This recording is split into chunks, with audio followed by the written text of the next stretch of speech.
break out of that second or third. Zion is none other than OG. We've been wanting them to be aggressive, and they were able to showcase it here perfectly. I want you guys to check out this clip, because right now what we wanted to see from Orangutan is confidence, willingness to be aggressive. Here, they get the knock right onto a play of Nigma Galaxy, and really they're surrounded. There's Ulf, there's Aurora in the distance. They don't have any option when they have their heels up against the wall. That is when they decide to get aggressive, and we love to see it, because here they get together, they get all fully focused on Nigma Galaxy, wrapping around the corner, and they just fully send it, fully committing to the engage, and they eliminate Nigma Galaxy like it was nothing. Yeah. It was literally the best fight we've ever seen from an Indian team globally in years, it feels like. I want to see more of this. Please, Orangutan, this was fantastic. It was so nice. I mean, yes. I got very involved there, sorry. I love it. I love it. Awesome, I love the passion behind yes, it. We need that passion here. No, I really agree. I want to see a little bit more from Orangutan, just like that.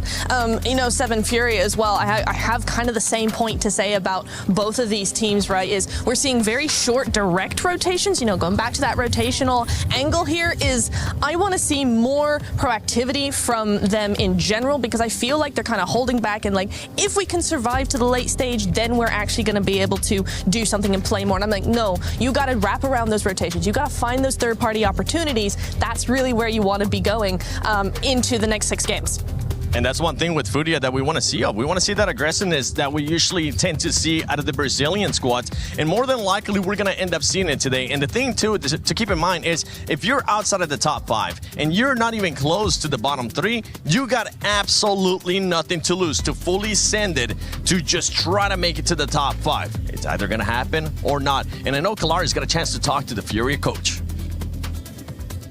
Hi, Kalaris here at PMWC for day number 2 of the group stage here at EWC 26. I've got Knight with me from Furia to talk about a few things from the games from yesterday, because we've got big expectations of Furia. I think you got a little bit unlucky with some of those circles as a whole and stuff like that. So can you talk to me about the team's outlook on what happened yesterday and the games in general? I think we didn't have, like, we started well. We got 9 kills in the first game. True. But in the other 5 games, we couldn't actually develop our game like we were supposed to do. So I kind of felt that we were a little bit in different pace. So that was like the main idea behind like this today, bringing them all together. And also the fact that we were not used in the past like 5 months to be in a bad position in the table. So this was kind of an impact, a new thing for us. Yeah. Because you were always like qualified straight to the finals or in a top 3, 4, and find yourselves in like bottom 15 or something like this. We were kind of, dude, what is going on? Yeah. And this like make you feel a little bit outside of your comfort zone. But what's good that happened the first day, because now we can take a deep breath, know that we just can go forward, not back anymore. That's fair, that's fair. So let's be a bit more specific then, right? The Erangel game, I thought that you guys, in the field Erangel game, you guys had a 2-2 split, which technically could be quite good, but you held it for a long time, and then obviously kind of got punished off the back of that. But what do you think about that game? Did you think the 2-2 split was too long? What's your perspective? I think the idea was actually good, because we would provide cover for each other. Yeah. The main problem was that Flash, they had so many space for them in the north side of the map. No one was putting pressure on them. So they ended up having the whole like east side of the map. Yeah. So since no one is applying pressure on them, we were a little bit exposed for them pushing us, because they had one guy over the check in our like right side. So the other 2 guys couldn't help the other 2 guys, so we were kind of splitted. But if there was any team like Nigma was applying a little bit of pressure on them, it would be like a perfect split. This happens. It happens, it happens. I think you're right. I think Flash had so much room to work with, so that really benefited them. And finally, the Miramar, Los Leones. Obviously, a bit of a hard time with Los Leones. I mean, for a lot of teams, right? It's always going to be difficult in an urban ending like that.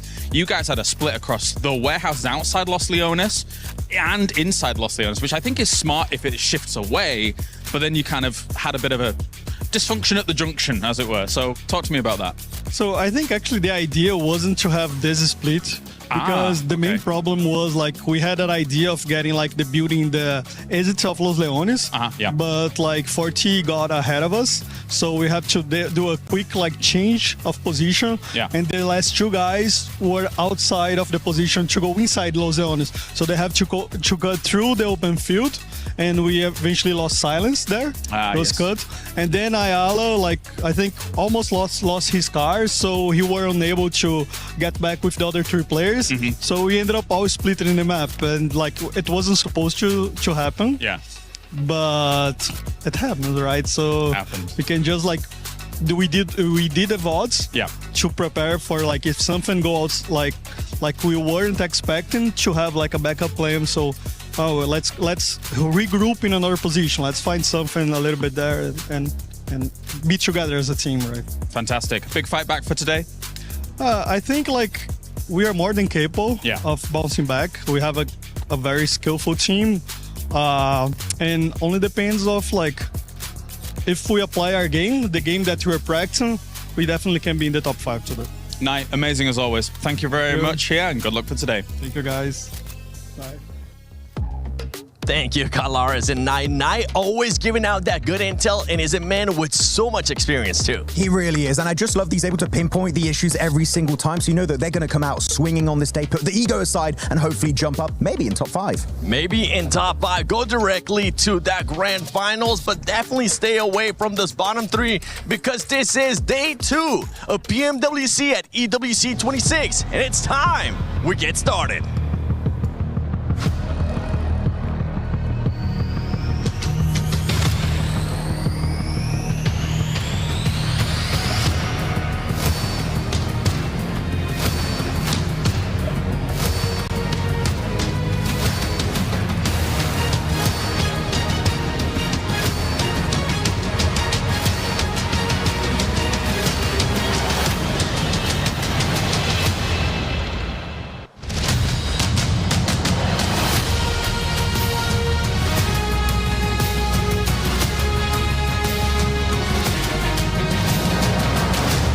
Mesdames et messieurs, bienvenue for our day 2 of the PMWC group stage. Today, 5 teams will secure their spots into the finals. They've had a taste of what it's like to compete on the Gadir City grid, but now it's time for Group A to show up or be shown the door. And Barney, the standing can change very quickly, but one thing remains the same. Every team wants to avoid these bottom 3 at all costs. Just 6 more maps will decide your fate, and if you weren't feeling the pressure yesterday, you're certainly going to be feeling it today, because keys are going to be crushed. And so it's time to close out Group A with a bang, starting with Furia!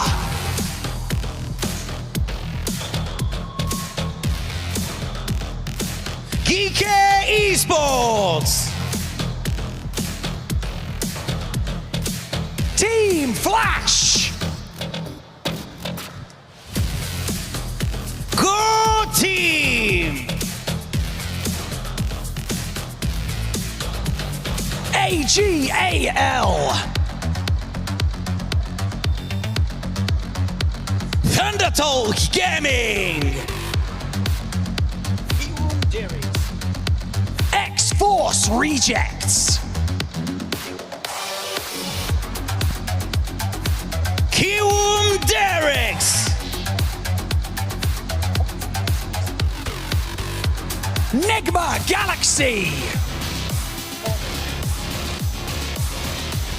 4 Tribes Esports! Orangutan!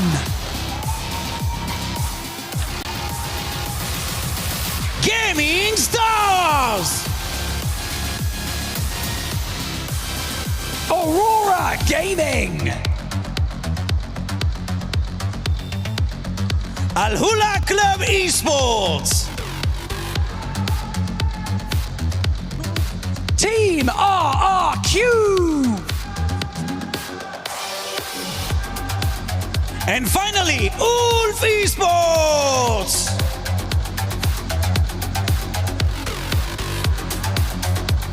We've reached the moment where every decision counts. Our players are ready to give it everything they've got and prove they belong at the top. 5 teams watch and wait from the finals lobby. 8 fight for survival and 3 are sent packing. It's time for day 2 of the PMWC group stage at EWC 2026.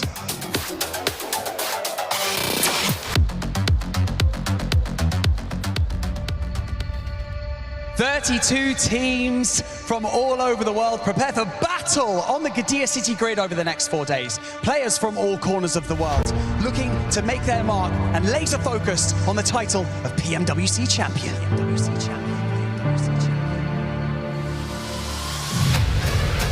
DK Esports, AGL, Team Flash, Goat Team, Thunder Talk Gaming, DRX, Team RQ, Aurora Gaming. This is the beginning of a lengthy journey to find the most talented team in the world. Maple's got one of his own. Good shot on it. Could be blind. It's all over. He gets one. Can he do the drop down? Can he hit the shots? DK Sachi. He's got them on a broadside. Oh, insult to injury. Take down the down player first. But it is a duo chicken dinner. Not quite connecting. The shotgun is ringing out over the bonnet. Nearly doing the work, but the explosion takes it down instead. And Gotta hit the shots with the shots all up to Rev. Killer Joe gets it done. his days should be numbered. Wow. It gives him a reason to remember the name as well. Ragnarok's time as well and truly passed. There's the shot over onto Aurora. OG, bring it on home with the last chicken dinner of the day, Paris! You've been wonderful today, Paris. Give yourself a pat on the back. Man, it's insane. Hi there, guys, and welcome back for day 2 here at PMWC at EWC. It is me, Blank, as well as Mr. Hot Chicks, who's joining me here today. Very excited to get into this one. We have 6 more matches so far of Group A to get ourselves through today. There's a lot on the line for some of these teams because some teams will be going home today. Some keys will be getting crushed, Hot Jukes. That is correct. 3 to be exact. 3 teams, keys, dreams are going to be all done at the end of today. So this is a huge opportunity, right, to put yourselves in the running for that top 5. I mean, we still have 6 matches left to go. That's still plenty of time, right? Even for the teams all the way at the bottom to make it happen. But if you are in those bottom ranks, you really need to get it done here and now. Rondo is the match to do it. We do have a Thunder Talk down towards that bottom side of the tables right now. It's a tough position to be in, right? Again, I think that China has come in swinging this time around, but has it been enough so far? One team is at risk of elimination right now. Alula, they were able to eliminate Alpha 7, but can they save themselves here right now, this year, to make their way through? I think that it's an interesting one, especially for Geeky. Again, there wasn't a massive amount of hopes and dreams laid on this team, but they have surprisingly performed so far. It's been nice to see they came out swinging with a chicken dinner start of the day yesterday. Yeah. But again, we talked about it during the STC Rewind. But Four Thrives, yeah, Rewind. Four Thrives looking great. They are still looking great, and I think they will continue to look great going to today. They had a strong Rondo. Do you think it's going to happen again? It's going to be tough, right? I think that Rondo being that map that is so important here, I think everybody did their homework to another level last night, and are going to mix things up. I mean, I know one team in particular for sure is Nigma Galaxy, because they got taken out immediately on that Rondo there, and they said that, no, yeah, Team Flash, they hunted us down, and I think that the whole lobby at this stage, they saw that, right? They're like, you know what? We're at risk of this happening. You know, even Four Thrives, I've got to maybe think twice here. So, hey, make those changes, make it happen, and get it done here for match number 1, as it looks like we got the playing going. Let's get this started. And we are down towards the south portion of the map for day number 2.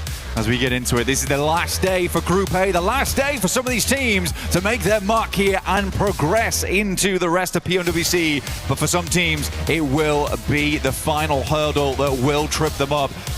see what they can make happen. This is a difficult circle. There's difficult playing path, sorry, here on Rondo down towards the south side. Doesn't really open up a lot of the northwest. There's going to be some long shoots here for some of our squads. Stadium a little bit hard to make your way on over. But for Enigma Galaxy, you hope that they have figured out a solution, potentially.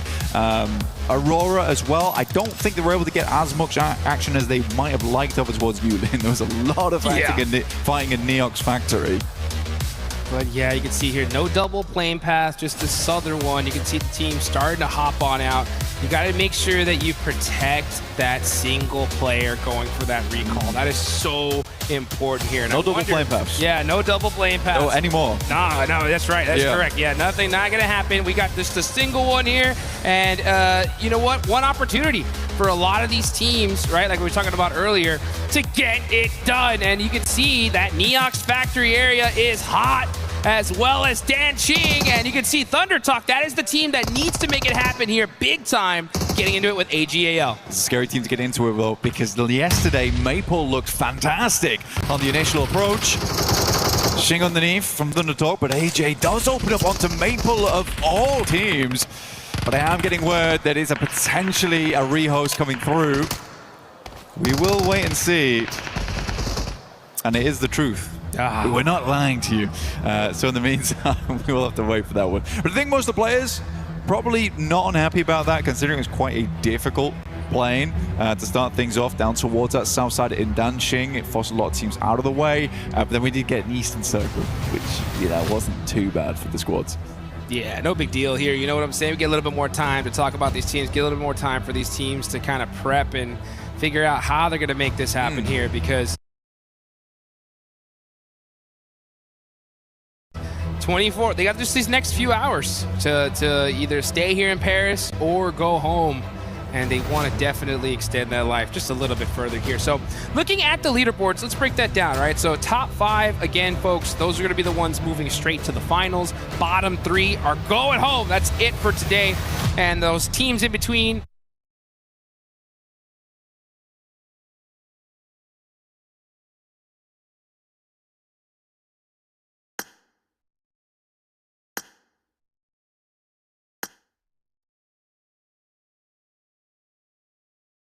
We're back in. we're here. Disregard all previous conversation because we are back here on Rondo. I am excited for it to go to another rehost though. But for the time being, we'll treat this as real life. That's correct. Real stakes on the line. Juicy stakes at that. As T24 opens up onto one, now looks for the second. It's going to be a hard push, but they cannot take him down. T24 brings the gore in Neox. I'll tell you what, 1v2, baby, that was real and that was live. That's how you get it done. T24 getting revenge for his teammates. Valak ends up going down, so they are stuck with 2. I'm sure IQ is going to be out there getting them back up here in just a couple of seconds. With beautiful play to start things off. The group of death has not disappointed at all. And again, I mean, it made me laugh hearing Max say this is the deathy group. It is kind of. He's not wrong. T24 even taking a tumble there versus Ayala, who has been quite a strong member for Furious. Sadly, they are quite down on the numbers at the moment. Whoa! Wait. Was that 4th drive just out? Okay. 4T struggled. T24 is able to get 2 elims for them, but that is a disastrous result for them.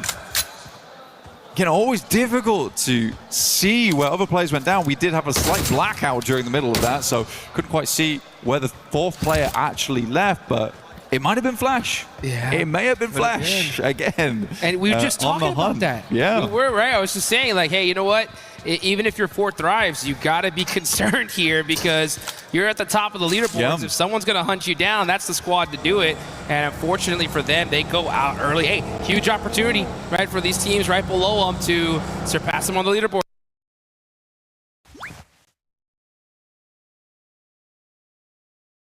And those teams in between heading into that survival stage. So really badly now.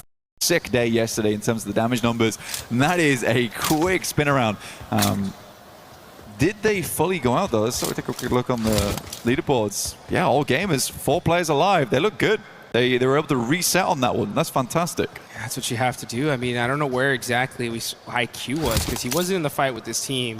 But he was, I guess, tried to go to a recall tower, got caught out, unfortunately.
Unfortunately, and that's them done. Try to get his teammate up here. But with this fight slowing down, yeah, I think Quick is like, oof, this is a little bit too late to start this push. Yeah, so far, they still have all their players up. Let's see what they can do. it's an interesting approach from Malula, though, because the entirety of Neox is very quiet, considering that original playing path. But all 4 players from Malula are here, which means that if they do lose this engagement versus Furia, that's all the chances gone here on Rondo. Nice pre-fire there from Ayala, and they end up catching him. Oh, but great return fire there from Yasser. Silence on that back end. Quick gonna go ahead and hold behind this coverage. Yeah, Alula should be able to get everybody up. Chief running out this other angle, though, that's gonna make things interesting. But you're right, yeah, Alula fully committed to Neox Factory, and so far it's working, and they are racking up the points. Much needed points as well. In 12th place, they have dragged themselves out of what was a danger zone earlier. Just silence left remaining now. Sticky bomb. No helmet, which is kind of the most disastrous thing about this. So many sidelines to deal with on the other side. Pretty hard approach, but they already got the reset in. Pull themselves back into play. That's over towards Fong Tun, though. Man, they got a journey ahead of them. Yeah, they do. So that I was wondering, like, should Silence even think about like pushing this right now with the rest of his team so far away? Yeah, probably not. He needs to survive and hold on a little bit longer. You definitely want that recall life just for the time being. Next zone does pop on up, goes dead center here. The problem is you got that river just chopping right through the center of it. If that zone does hard shift on over to that left side, it's going to make things pretty difficult. But let's look at this here. Thunder Talk, X-Force Rejects. The team's at the bottom battling it out here. It looks like X-Force Rejects are going to get 3. Oh, getting shot in the back, though. That's Ulf from downtown. Sneaking that knock. But it looks like they should be able to get this res. Oh, actually, no, forget the res. They go for this final elimination. They say, we need these points. And AJ does a great job of holding him off with that shotgun. That's what works for way through the banister. Catches another. AJ looking good right now. Quick step out on the side. Could push over towards the stairs. Taking more damage coming through from Doc right now, but there are flushes to be had. More eliminations is all really Thunder Talk's looking for in this moment. Don't see me. Don't see me. Reaper's like, I'm not here. I'm not here. Don't look. Don't turn around. Oh, did he miss him again? No, he spotted him there. So he gets the elimination. X-Force do get a little bit of time to now reset this and get this fight done. Shiba's running in all by himself, though. Got to be careful here as AJ is putting in the work, and he is taking on this squad all by himself. But finally, Shiba shuts him down. Almost 1v4. Honestly, it was very, very close. It was the fact that he got that cheeky angle through the door frame. That might have just been a 1v4 coming through from AJ. I think X-Force Rejects should be able to get a reset on that one, but it feels very uncomfortable. Aurora's looking in that direction. Ulf's looking in that direction too. There is a lot of teams that have sight lines towards them. But you can see here Aurora and Ulf now on the move, so potentially the pressure got alleviated slightly over towards X-Force Rejects, but we'll wait and see. Oh, that'd be a huge break for them if that's the case. Yeah, if you're X-Force Rejects, if you're Shiva, right now you're just like, where is the nearest recall tower? Problem is that we're already in stage 2, and with that water in the center of this area here, it's going to make it so difficult for him to find one. But we'll see if that does end up being the case. Looking on over to Aurora, top with 3 eliminations to start things off, looking very, very good here. Quick, it's getting a knock onto Silent, so it looks like Aula is going to be challenging that last player of Furia. They ended up getting that. And now, as a matter of fact, Igor is starting to get in the rest of the zone, but the other 2 are still deep, deep in the blue. Yeah, I mean, for Fury, it's going to be a while till they actually get themselves in a position where they can play this one out. Right now, it's a lot of driving, a lot of gasoline required too. Enigma Galaxy's still doing the weird thing, though. They're doing these 2-2 splits where they send 2 players very far, and then they got stragglers behind. I can't tell if it's to try and secure location far side of the circle, and then hopefully cut in towards the other side sooner as the circle pops. But it's super risky. It's a really, really super risky strategy. It's working out right now, and they're playing it decently. But again, Ralph's the same dude who came up with the heel strap, right? Right? Yeah, Which was real corny. But he's all for corny strategies, but they work. They do work. So, sometimes you got to think outside the box, and you know. Yeah, well, maybe he's an innovator. Yeah. Maybe I'm wrong. Maybe corny is not the way to call it. Who knows, right? I mean, you know what? It's one of those 50-50s, right? If it doesn't work out, he's an idiot, and if it does work out, he's a genius, right? Yeah. So that's right now he's a genius. Yeah, so, now yeah. he nailed it, right? So with this hard shift on over to the left side, that's going to make things pretty tough as the water is in play. Let's see what Ralph can do if he can bring out some more of those 1,000 IQ plays. He's going to be holding this dip right now. And we're going to see Aurora right down the road from him. Reefus putting on a little bit of suppressive fire, holding this coverage for now, just making it annoying for Ralph to move. Reefus yesterday, an immortal man in the lobby. Difficult to remove him here on Rondo. Last pair alive, but was such a problem for RRQ for such a long time.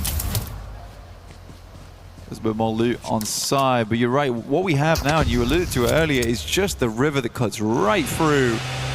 Plenty of water involved. Hard gamble to make. I think most teams are trying to secure over towards the eastern side here. It does have more landmass involved, so they're hoping for the switchback on that way, but this could easily pull left. Oh, man. So this is like, you literally have to kind of, it's a coin toss at this point, right? You just have to pick a spot, hope that circle comes your way. If not, it's going to make these difficult. Lord said, I do not like that gas can. Get it out of here. And make sure that we get some terraforming going, because we're going to need all the room that we can get. This circle was actually a huge one for Al-Ula, because they have pretty much that entire side of the river to themselves. Considering where they're at the start of the day, this is their chance, honestly. I think you had a rough day one, utilize this opportunity to its maximum potential, and at least secure your tournament life a little bit longer. There's still a couple of entryways back over towards the western side, but you're right. I mean, right now, Alula, not only do they have a decent spot, they've got a compound, they've got a high ground to work with, but it does require them to win the coin flip. Yeah, that's right. That's the main problem they're running into at the moment. But there is the bridge down towards that south side. There's a bridge on the north too. There is going to be a big old queue in the process of trying to get back over towards the west. But we've got to wait for this next circle first, which will be hitting us real shortly. Let's see. Where's it going? Will Alula win the coin flip? And boom! They have nailed it here. So it is a rock solid position for them. You can see Quick. He's starting to move around. He's excited. He's like, all right, boys, let's get this going. This is our game here. As you see all those teams on the south, OG, Ulf, KRX, all going to have to start pushing on up. Ooh, Quick moving outside of the zone here. They're going to take that edge, just looking for that, maybe possibly gatekeep some of these teams pushing in from the south side. Yeah, they have to hold it out, right? It's actually, there is a playable space down here towards the river where you can actually just play underneath Alula. Actually saw Fourth Rise play a very similar position earlier this year. Get a really big game off the back of it. Aru's going to send forward, though. He's swinging past on that western side. Yeah, OG, Alula, both really are benefiting off the back of this circle. I do like that Alula just decided, you know, let's just take the compound over towards the west here. Let's not try and spread out too much.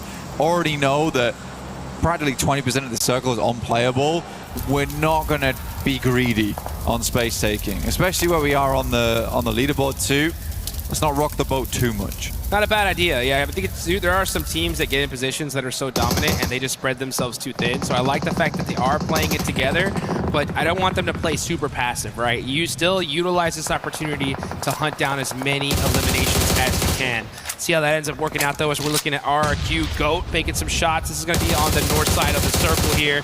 Forced through the tree line. No way. Yeah, get some nice shots, and Goat team are putting in some serious work on RRQ, but a 1v2 could happen. Moxie hopping in the vehicle, and we're going to see RRQ get out of here. I mean, very, very typical Lepar behavior there. Very aggressive. Nerf's going to send over the top. Has the S12K, finds another. Looks good. Still got to deal with one player off in the distance. Down to just a solo now. No real chance, honestly, at a recall beacon. Has to fight off, plays from the low ground. JS9 in play. And just leaves the spray going. 7 elims now for GOAT. And honestly, this looks like a good game for GOAT. It's an okay game. I think what I noticed from yesterday was that their highs were very high. Yep. Their lows were super low. I mean, we were 15, 16 places, 2 elims, 1 elim. But yeah, so that's the variance they need to deal with. EK, on the other hand, looking over towards Gaming Stars. Sashi putting in that work. Nades ringing out all over the place here. And now this is where everyone's starting to head. They want those third parties going. And KRX are going to be pushing up on them little by little. You got Enigma Galaxy right next to him as well. Gaming Star Yusuf, last player up, trying to get in the 1v1. He gets some good shot off with that S12K. Gets that thirst. He needs that point. Oh, but that nade is going to shut him down. That's QXCZ getting it done. And now Hoxie's like, all right, let's finish this out here. Let's get these points and secure this position. Ragnarok said, you know what? You can have it. I'm out of here. For South Korean team, like KRX, it's really nice to see some of the aggression that comes through. I think it used to be before where a lot of South Korean squads would get an initial knock and then not really do anything with it, but KRX is very quick to maybe not fully commit, but see what's available, right? What are the opportunities? What are the options there? So I'll always send one player forward to have a little sniff, you know, peek in. So I like it. I do like it from KRX, but now they're up against Enigma Galaxy, who are playing on their northern edge. Next circle pops and it's still dead central on this river. It's so uncomfortable. Such a tough circle. Team Flash are just going to be holding this high ground for now. Even though the zone is going to be closing, they're like, yeah, let's just try to put as much pressure as we can. And then we're going to push into the zone at the last second. I mean, yeah, Win and Squad are starting to steal some of these eliminations. This is very difficult for Enigma Galaxy. Yeah, they're just having to straight hit the deck. And look at those angles. These sight lines from Team Flash are disgusting. You know, Bo's got some good shots down there, but right now Enigma Galaxy is essentially just weathering the storm. They know that they can just keep dropping the smokes, but how many smokes they got left remaining? Eventually, the Flash are going to have to pull off this spot, but in tandem with KRX, Enigma Galaxy, and Flash all at the same time. Satan stays alive, bears amount of HP. The blue does slowly march towards him like a tsunami. And this blue zone's going to hurt, that's for sure. So Satan and Squad need to start getting moving here. But Vinny right behind him. He's going to have to make this push. He's running in through the smokes here. He's getting pieced up little by little. We're going to switch on over to top. Vinny does get knocked, but Team Flash are able to get into this circle cleanly. And they're going to be gatekeeping whoever is going to be the winners of this fight. Right now, it looks like Enigma Galaxy might just be it, as it's just Hoxie up for KRS. Now that nade just a little bit too far away, but this is a terrible fight for both these guys. They need to finish this out as soon as possible. The blue zone is creeping in. Hoxie gets another knock, and now it's just Lord, but oh, Hoxie getting shot all the way from Aurora is gonna shut him down. It's a horrendous cross, right? You've got the higher ground that drops down towards the low. Everyone's trying to get in together. I don't think anyone makes that run. Again, this is such an RNG circle. A lot of teams are going to suffer because of it. I mean, Alula as well as OG both took a gamble on the western side. Massively paid off. I like how OG's moved up on towards this northern edge, though. They have a lot of teams they need to deal with in the future. But right now it's about living. Just survive. If you can get that survival into the late game, fair enough to you. Oh, Reefus, perfect nade there from Ulf. Let's see how this one looks. Good bounce too, man. Ulf off point, throwing some heat-seeking missiles from across the map there. Doc's trying to get a little bit of revenge for Reefus, but they are doing great. Aurora, 10 eliminations. This is what we like to see from this squad. Yeah, they show up during groups, man. That's for sure. Now, I think the team that I didn't expect to be showing up right now is Furia. They're on the northern side over towards the western edge of these bits of landmass, which is quite cool to see Furia being the team that makes it. Man, they had been walking. They had been driving. Yeah. It has been cross-country for this team, but they brought the right trainers, they brought the right tires, and they are here to play right now. And Alulas were really aggressive at the start of this, and then once they got the zone, they kind of just slowed things down. They still have a few eliminations here, but now they're down to 2 players and forced to give up all of this real estate. Furia, though, with 6. They are looking really good to start things off here. Unfortunately, yesterday, just kind of a very midday overall in the middle of the leaderboards, but this could be their chance to push them up to the top. Yeah, it was super meh. I think that's fair enough to say, especially from Furia. We expect a lot more from this team, and again, this is the resilience that I expected to see from Furia, is you cannot count this team out until the final bell rings. For them, they're looking over towards Alula right now. They're even trying to wrap over towards that western side slightly, which is cool to see, but we're up against Aurora. We're on board with Eren. It could get explosive. Let's see Eren up close and personal. He caught top with a laydown. Beautiful placement there from Eren. Oh, nice little shots from Ziol. He's going to go ahead and go for the quick first aid. No. But it ain't going to be fast enough. Oh, gee. Good shot from a tanky, though. Yeah, that's how you do it there. You can steal as many eliminations as you can, take it. Ziol with the angles, catches Scarface. And again, right, third party after third party. Flash are right there to disrupt this fight. I mean, no one survives on this eastern side, and it's so undetermined where this circle is going to end for so long that I can't really fault any of the teams on the eastern side for how this goes down. OG's doing the right thing, though, trying to make as many points as possible and grab as much value off this position as possible too, knowing that any team on the eastern side very unlikely to make it through. Ulf did send a rogue agent over towards the western side in catch, though. An underwater agent right there. He is swimming for his life right now, just trying to sneak some extra placement points possibly. And yeah, he's going to be the last player up for... you got Eren there in the water as well. Catch maybe thinking about going for that res in the water. We'll see. But you got Team Flash looking to go fishing here. Let's see if he's able to get that res though. Looks like he just might. Yeah, he swims across to him. Possible to do. It's a real question whether Flash actually sees it or not, but they do have a knocked player who's bleeding out. So they're a bit preoccupied at the moment and will likely need to figure out what's going on in the next circle too. Silence finds Quick. Catch goes down to win. But they're not out yet just because Eren actually got rezzed in that short moment. Got him. Silence gets knocked. That's from AKOP from OG. Goodness me, these guys are really racking up the points here and there, consistently having a good idea of what's going on around them inside the circle. It's nice to see. It really is. Yeah, and it's perfect for them, right? Considering that all the top 5 are now completely out. So OG really need to dominate right here. They got 2 eliminations so far. We got Flash right underneath you with 8. So if you're OG, you still have all 4 players up. Clean up this entire side of the map first, and then figure it out later. This is their chance, though. These guys are looking great, and a great opportunity for Furia. We were talking about it yesterday.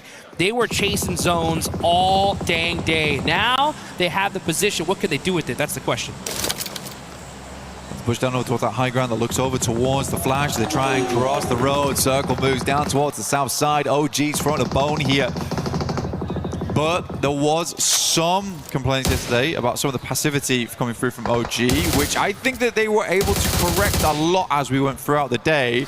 And even during this game, you can see there's been a lot of effort been put into that. So for OG right now, we need more of that proactivity right now, though. I truly believe this is a game that they can win. They have the circle to work with it. Fury's coming in from that north side, though, and they are looking hot this game.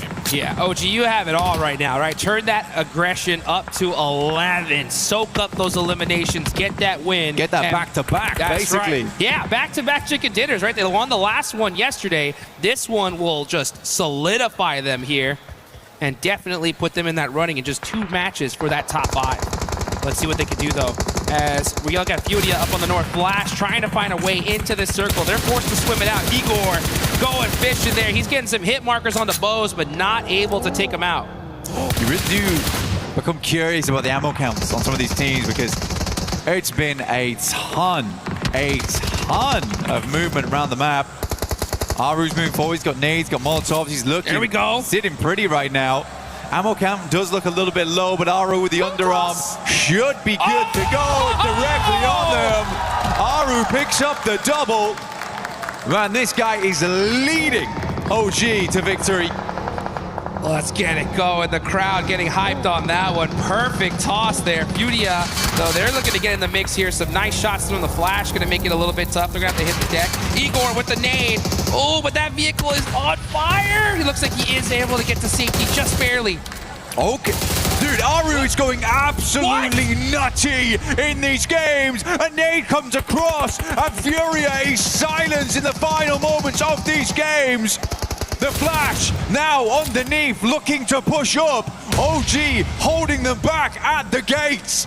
From Miramar to Rondo, can they do it all here? Back-to-back chicken dinners are in their future, and that future is now. Can they grasp it as Team Flash rocking a 3-1 split here?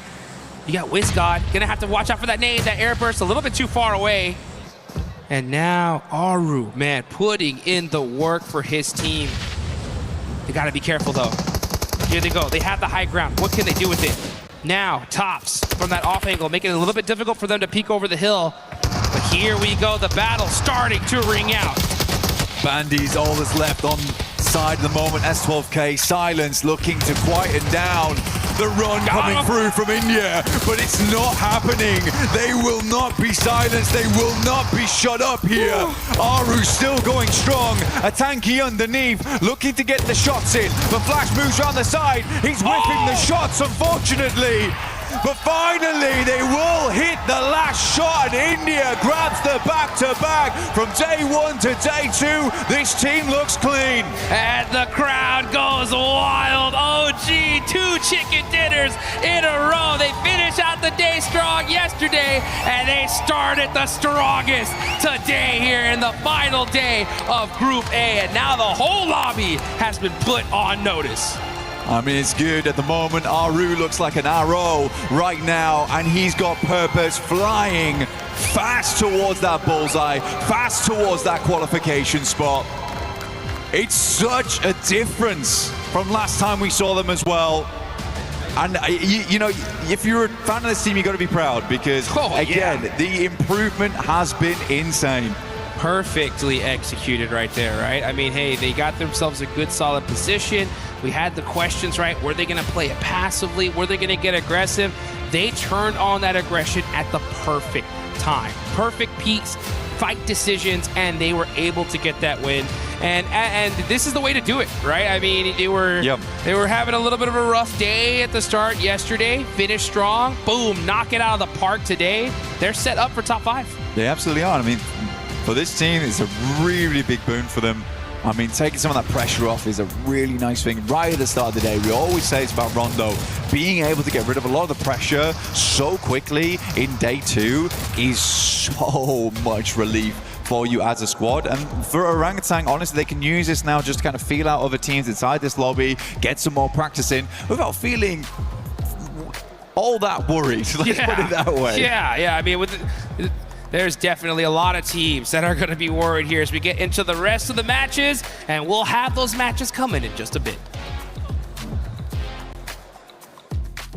We were there. For every click, every clutch, every respawn. We were there for the years of grind, and we're here. Now, the proud founding partner of EWC, powering the biggest event in gaming, shoulder to shoulder with the world's best, making history. Greatness deserves a stage, Lenovo Legion. Reach your impossible.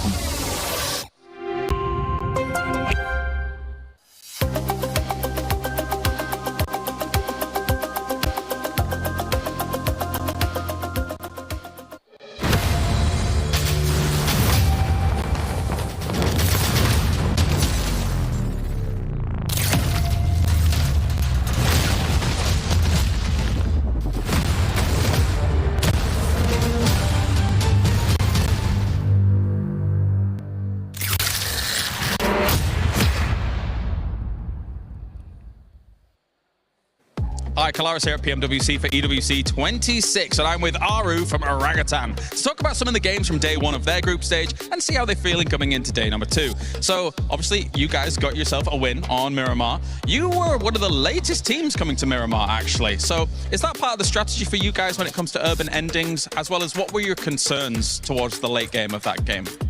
Not really a strategy, because we intend to play dynamic as per the situations, and particularly talking about that game, it took us quite a while to collect our vehicles, so it got us a little late.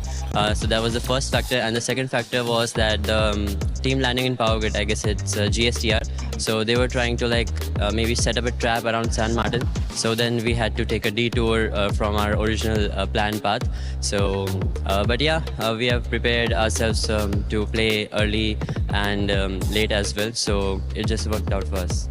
Perfect answer. Wow, okay, that's some great insight. Thank you. Let's go back to game 1, because it's a bit of a different shift. Obviously, it's the first game on the stage, etc. It's the Rondo game. You guys have got a good compound. You're playing a bit passively here and there. What were your concerns? I saw that Geek was keeping close eyes on you in that Rondo game, and you eventually got second place. Well, the first factor that led us to, playing a little passive or saying holding back was that we got an early casualty of my teammate Atanki. And the second one was our vehicles didn't have a lot of fuel, so it was hard to drive around and take info of our surrounding teams to actually see what's going on, if there are any third-party opportunities. And also, yeah, we had a good position, but the thing was that it was on the back we had high ground, and on the front we had a complete low ground. So if we have gone either of the ways, the other side teams would have definitely shot at us, so it would have been difficult to come back to our initial position. So I was also not so satisfied with that game, because having Rondo and only 2 elimination points is not how we play, and not everyone plays, because Rondo gives you a lot of opportunities to take fights, maybe take free eliminations of the teams, and especially when you are at a good position. So yeah, it was also a little dissatisfied for me, but yeah, it was a good start, so we didn't have to get into the second game with high pressure on us. Fair. And overall, yesterday, how does the team look at it? Do they see it as a success here so far? And are there any adaptations coming in today too? Not really success, but the last match really helped us to start our day 2 with a good base. So it's not like we are very far behind from top 5. So coming to day 2, we are just going to plan going game by game. We are just not really focused on the position we are at on the points table. We are just going to focus on our games and the things that we can do better, and trying to not repeat the mistakes that we have done in the past. Aru, thank you very much. Amazing interview, and good luck for day number 2. Not only is Aru great at giving interviews, but he's great in the game, being the IGL, as he was able to secure 5 eliminations. And when we talk about IGLs that have what it takes to not only go to the finals and maybe end up challenging to do it, he was able to showcase that perfectly here in this Rondo. I mean, this is why it's important to have international experience. He played PMGC last year, didn't go too good, but he knew what to expect heading into PMWC, and especially the final fight they took onto Team Flash. There was even Ulf behind them, and even the side of Furia pushing their way. There's so many aspects of the game, and they were just played beautifully. A few shots missed, okay, if you want to critique, is a few of the shots maybe should have connected, but you love to see them not just get a win, it's a back-to-back from India. Let's go. Yeah, the passiveness is gone, and obviously you heard it from him as well. They know they made those mistakes in those earlier games, but to be able to come back from that and understand that the passiveness is what was putting them behind. So it's good now that they have changed around to this aggression and making it their game. Yes, we're going to end up comparing them with the team that we also needed to see them being able to perform well here, and it's none other than Furia. Furia able to show up as well, Neptura, with those 9 eliminations. Yeah, really, really good stuff. I think we were both kind of talking about this, Max, right? Where they were really hedging their bets throughout the end of this game, right? On either side of the river here. They were going on one side of the coast, then on the other, just making sure nobody was coming up behind them. And they sweep around. I think it was Ulf on that, or no, it was Ulala. Ulala. Oh la la. Oh la la. It was them on that eastern side, able to just sweep around. Some really, really good stuff coming in there, Liz. Yeah, I mean, even if we move back to the earlier game, Furia versus Ula, they basically had the contention on the top of the roof, and either one of these teams could have actually taken them down, which was super funny that they then go into their rotation and they're next to each other again to have this battle out. But of course, Furia came out on top, and then this is exactly what we expect to see from Furia at the start of the matches. But if we go off of yesterday, it can be a slight downfall for them. So I hope that they can prioritize these eliminations early on like they have and move themselves into the position. And not only that, we got to talk about the bottom teams as well, Lace, because the bottom teams ended up showing up here. Even though they might have not ended up showing towards the end of that game, they did use that Rondo to go after those eliminations. Exports, Thunder Talk Gaming, we finally saw them. Yeah, I mean, if we have a look at Thunder Talk Gaming, I've sort of placed them, they just need a 5-point average that includes eliminations and placement points to push themselves out of that bottom into that bubble. And I mean, they had 3 eliminations early on in contention, and it was basically, I'm pretty sure it was AJ. He almost got a 1v4 on a team. And I mean, that would have set them obviously into a great motion because they actually had a free path rotating into the central zone.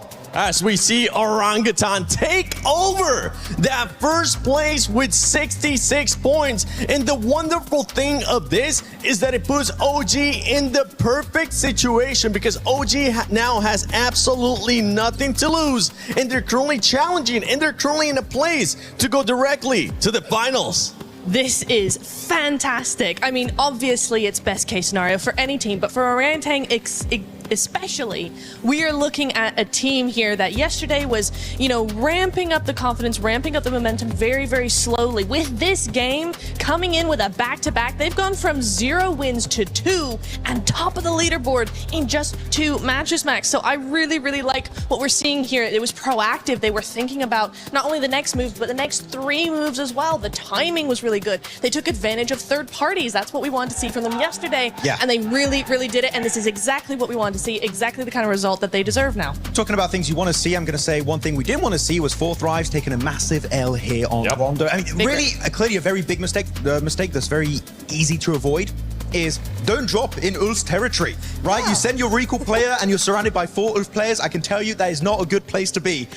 So hopefully, if they do have a bad playing path, they can try and find a better option. Even just go get a car and send it forward, loot, and get your teammates recalled maybe a minute or 2 later on down the line.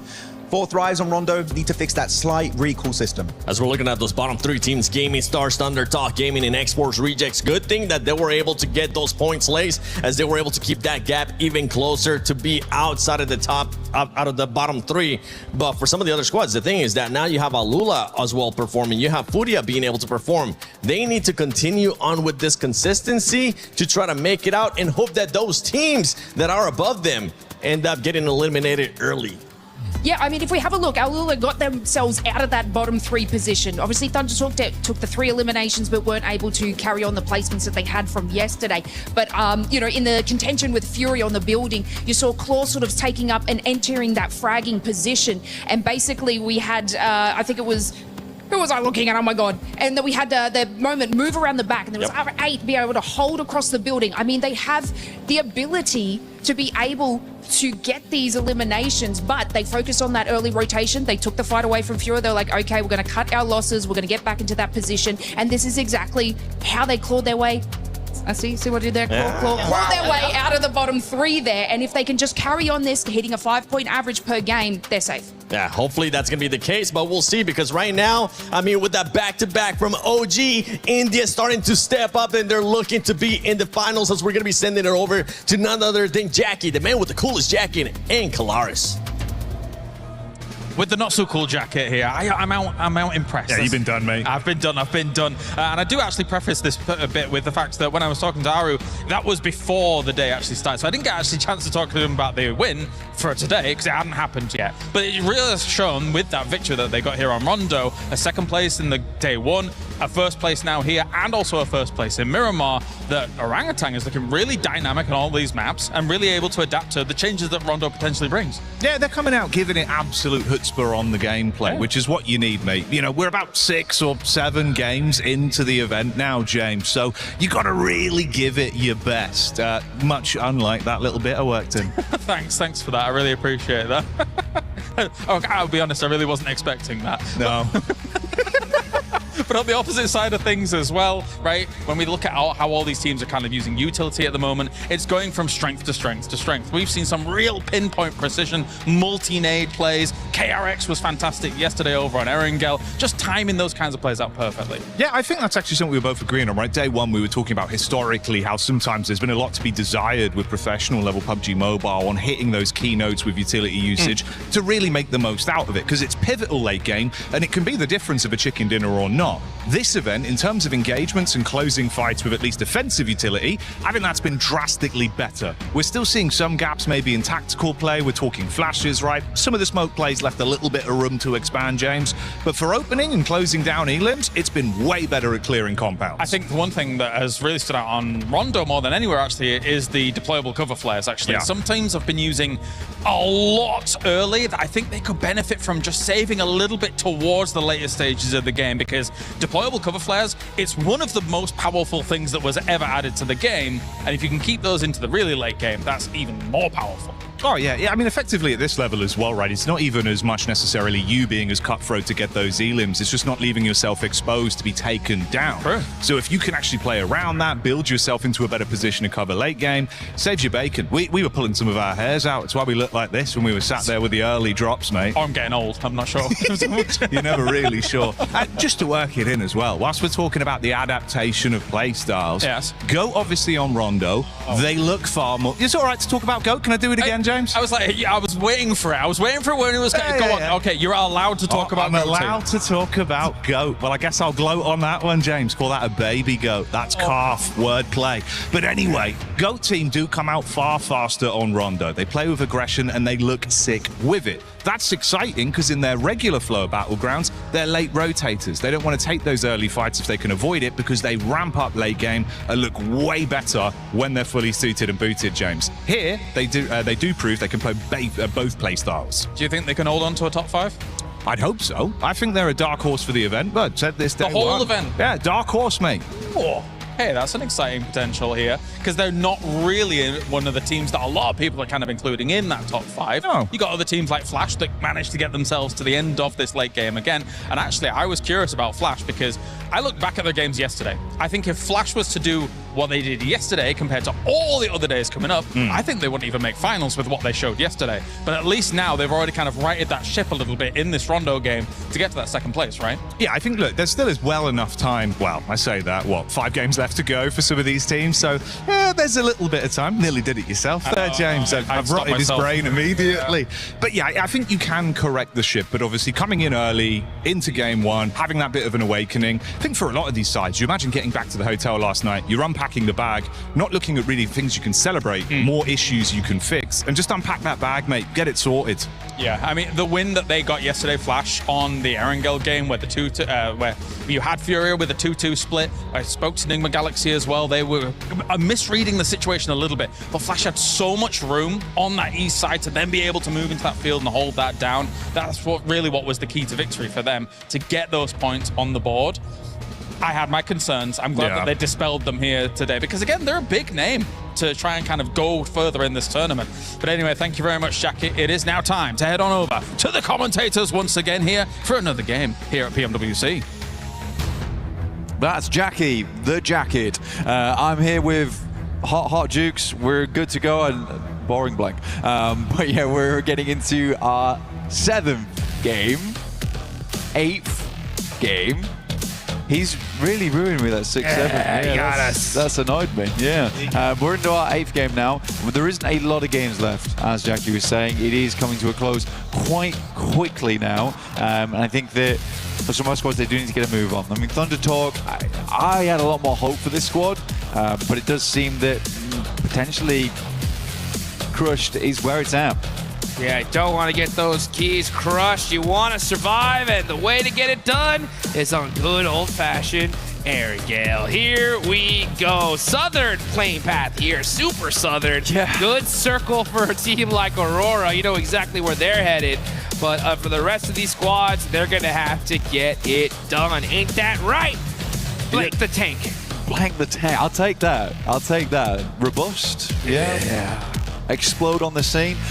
But yeah, I do have a very southern playing path here. It's incredibly rough to play around with. Aurora happy with this one. They can get down towards that south side fairly easy. Fourth Rise also a fairly decent start for them over towards Ferry Pier as well as the yellow. So you wonder if they're going to run into any trouble in this area. I think Sosnovica is going to be a little bit more fixated on. But you're right to point out what you were pointing out there, which was the elimination count coming through from Aru. Yeah, he sneaks into that top 3. He's right there. He could easily push himself to first if he goes and gets some good eliminations in this game.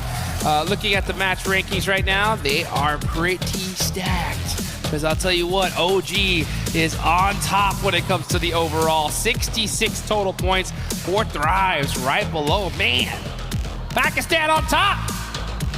Well, I don't know about that. I mean, 4 Thrives are in second right now. It's a tough place to be in.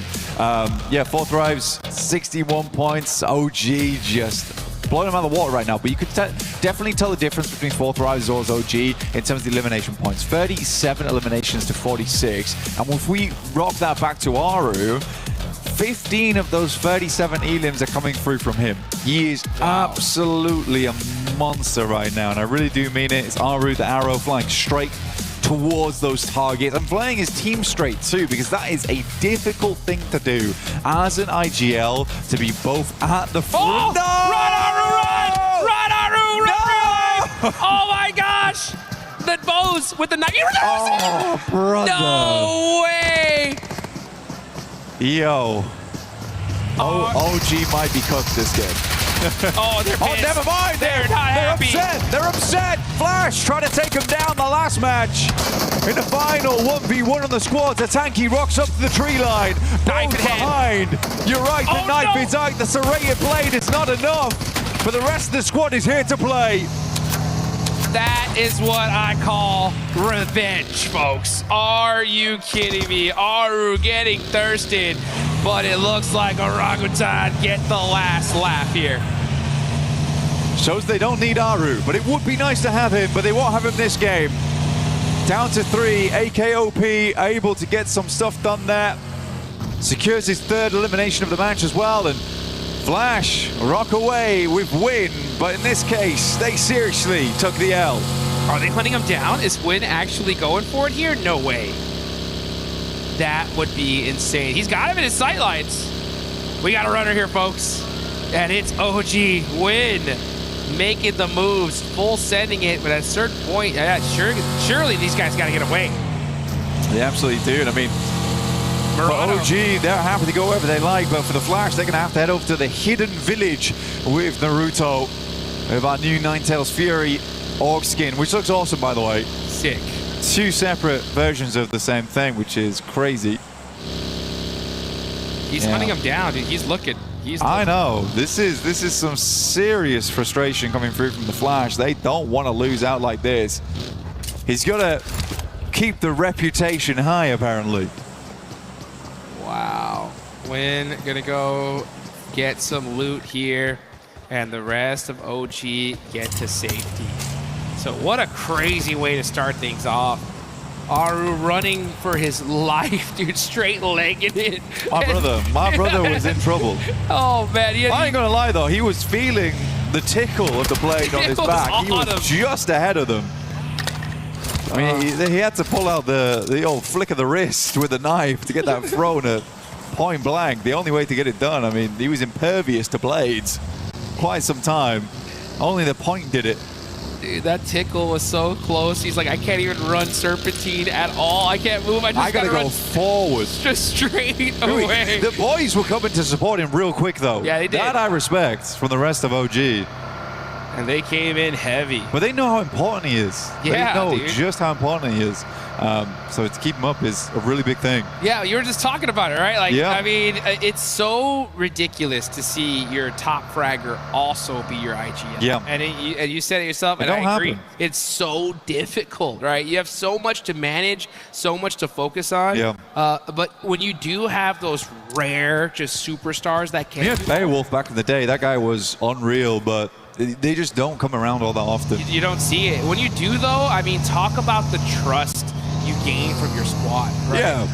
He said go here. He's also carrying us. Yeah, he's also carrying. I think we gotta listen. You know what I'm saying? So it definitely I'm does a sit help for this. Yeah, for sure. Like, yes, sir. Oh, we got you. Right? We're coming. And hey, they saw their leader, right, running away from a knife, and they came heavy. But unfortunately, it just happened to be just a second too late. Coops sends some shots over towards Furia. Honestly, I don't think Furia's last game was terrible at all. I think they got fair far into it. And that was despite having a really, really hard start for them. I mean, their recall beacon was just so out of the way from the destination. And even then, they were trying to figure out it. I do think them getting in quite late was almost a blessing because they could decide on which side they wanted to head towards. But by that time, you have little to no information of what's happening around the map. Yeah. 4T taking shots over towards KRX as they do pass on by. This is towards those yellows on the southern edge. They're just moving through the forest, the south side of Pachinki, but Enigma Galaxy once again already flying out to a new location.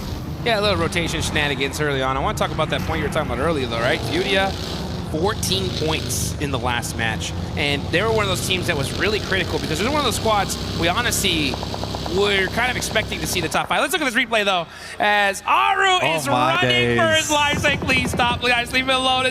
And those shots strayed the rest of the team off. But, oh, my gosh, Bose with the knife throw just said, nah, we're shutting him down. You see, they could just see the death crate appearing. Man, they even had the vehicle in his face, right? Tires scratching the cheeks. Oh, man. And Bose gets that knock. And I believe Bose picked up that scar from Aru. Really? Yeah, because, I mean, he didn't have it. Otherwise, he would have definitely shot him. But I think Aru had the weapon, but he was just like, no, I can't even turn around right here. They're just too close.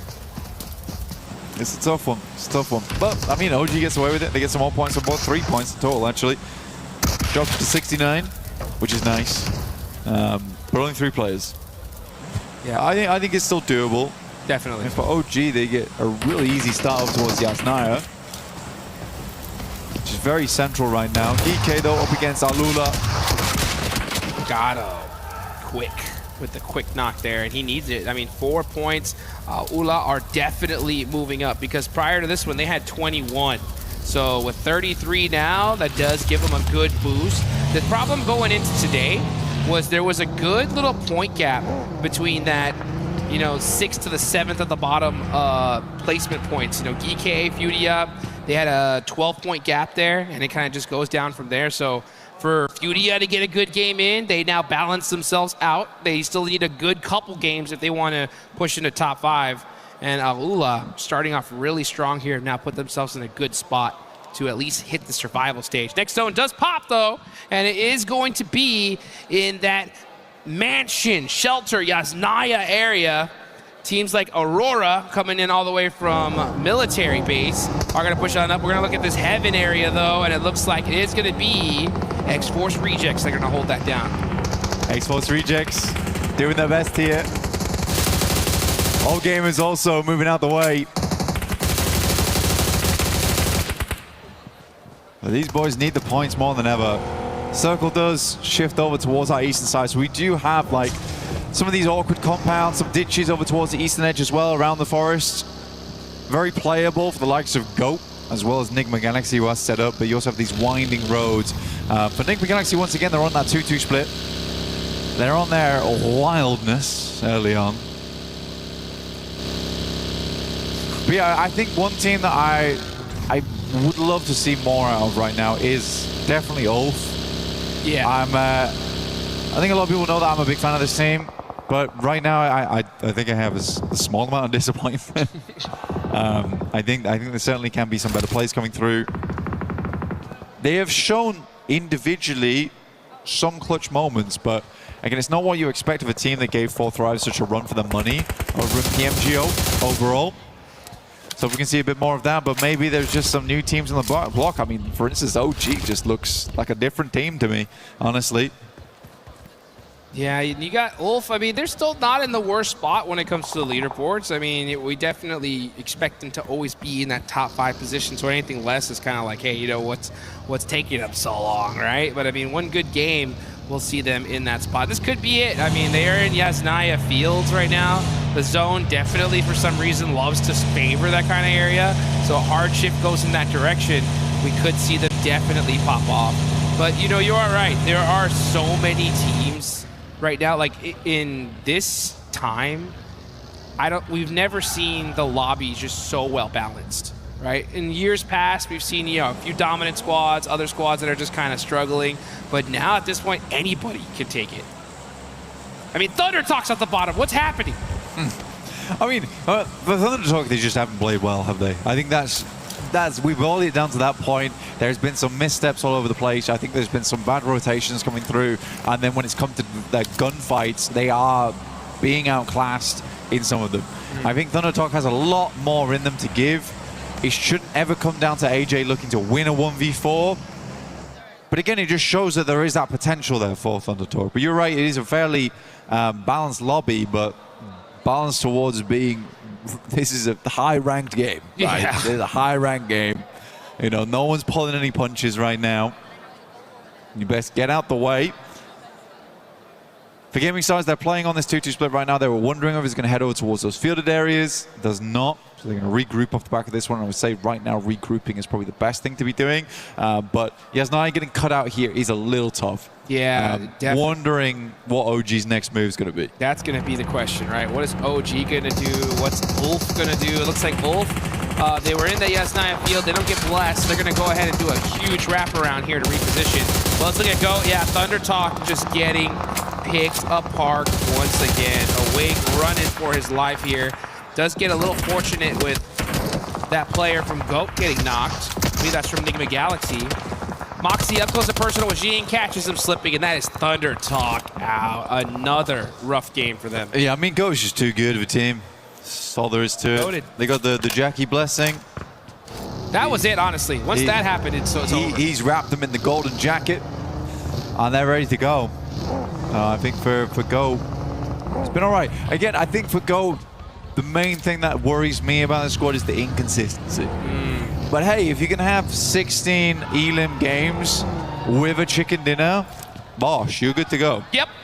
And it was kind of crazy because we saw in PMMI, GOAT, they took the slot for 4 Thrives and weren't able to really honor it in the way that they wanted to.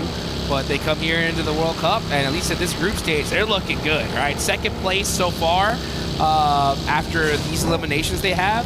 Hey, just a little bit more work, and they can end up on top. A little bit more work, yeah. I think we really do need to have to wait to finals, though, to see that come through. Because...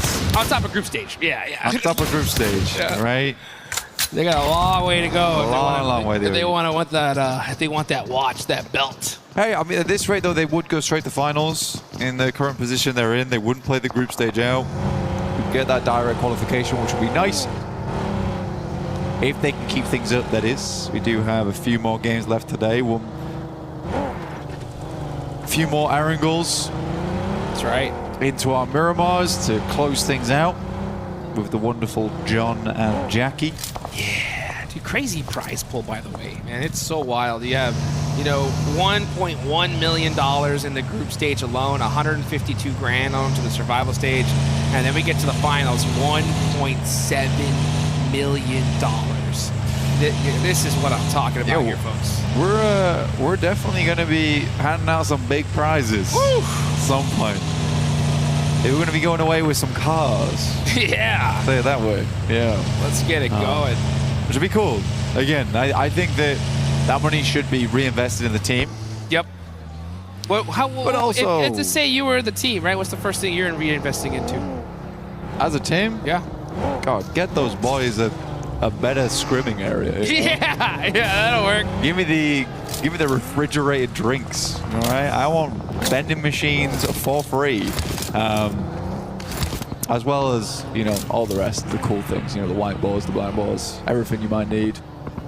Tablets, etc. Coaching staff, personal masseuses. Your right? favorite phone. Yeah. Yep. You gotta have it all. I mean, to really make it happen here. And that's the thing. Is like, I've had the pleasure of looking at some of these top squads set up, and teams like Alpha 7 who live together and have for years. They did reinvest in a really good way. Yeah. Actually, from all the wins they went through.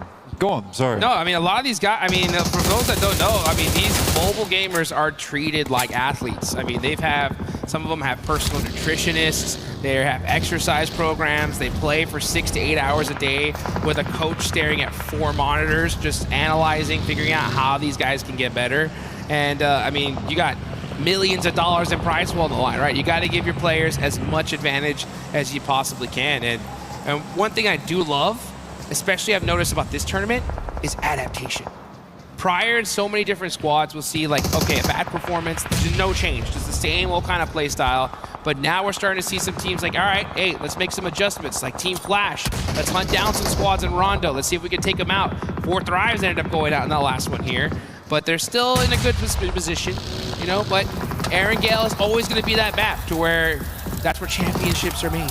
Yeah, absolutely. I think for adaptation-wise, teams have had to get a lot better as times go on because we are having more 2-day sets. Used to be in the past you could get away with first day, that's a great point, second day, and then adapt into third day. But now it's a case of you got to do your research. It's why we see teams coming back so late to the hotel, right? They go through all the VODs together here in the arena. But we're getting back in towards the action. Things are starting to pop off in a big way as Ulf does open up. RQ is looking quite good here. They have been putting the work over towards Aurora. Now taking some gorgeous shots over towards All Gamers. Gonna look at KRX there, getting some more eliminations. Yeah, as AGAL getting punished here. It's just Maple up left for the squad. Vinny gonna try to throw that through the window and not hit the mark, but the rest of the... Oh, that one actually did. Maple's hurt. He's gonna back it up as his whole team is now gone. Gonna have to do a crazy 1v4 here. QXZZ's got that S12K though. And yeah, he's waiting for his team. He's like, you know what, why don't we push up as all 4? Guarantee this elimination. Sounds like a good idea. There he goes out the window, goes way too far. In fact, Maple's just going to drop down, get towards the other building. Bye-bye. It's a cheeky play. You have expected to get blasted on the approach. Smaller building, one way up the stairs here. A better chance for a 1v4. I mean, you love to set it up, but is it really going to happen? Enigma Galaxy heading over towards RQ. These guys have been making a lot of noise so far, and Enigma Galaxy, they're looking to turn that music down.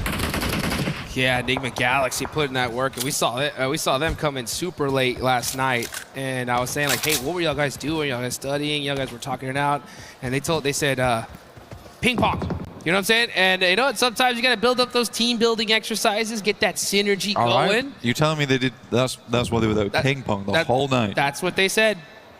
And it looks like it's working out right now because they are in a good position in the zone. Did you just expose their secret sauce? Maybe I just did. Okay, now everyone's gonna be on the ping pong. Now Enigma Galaxy can't get on the ping pong tables. Look what you've done. You're right. What have I done? You got to take that back. You know what? It was VOD review. It was VOD review. That's right. That's what we were doing outside. Exactly. Yep, as well. Yeah. So that's what it's all about here. You got to pull out all the secret sauce, all the stops here. Yeah. Oh, Goat though, look at that. Force on the roof, getting these little bank-nades in, causing a problem for Gaming Stars. Yusuf gonna have to do something. He's only got the pump shotgun. Oh, he didn't turn to check his back and gets turned on as GOAT team are just making it happen here. Once they got that Jackie blessing, these guys just can't stop. Well, I mean, man, imagine just giving them so little respect that you don't even check the corner there and still winning the fight. That, yeah, if you're gaming stars, we need some more ping pong. We need it. We need it. We need to do something here, right? Got to make sure you're locked in going towards the end. That hand-eye coordination, those thumbs are just rock solid here. Kind of like mine. Yeah. Well, medium rare. Medium rare? Yeah. I'm more of a medium guy myself. All right. Yeah. Yeah. Something I could play with hands like the rock. Yeah, that makes sense. The thing. Nate over the top though, towards 4 Thrives. Nigma Galaxy taking the fight over towards GOAT in the meantime. 4 Thrives have been under pressure from a bombardment before and they immediately start scattering.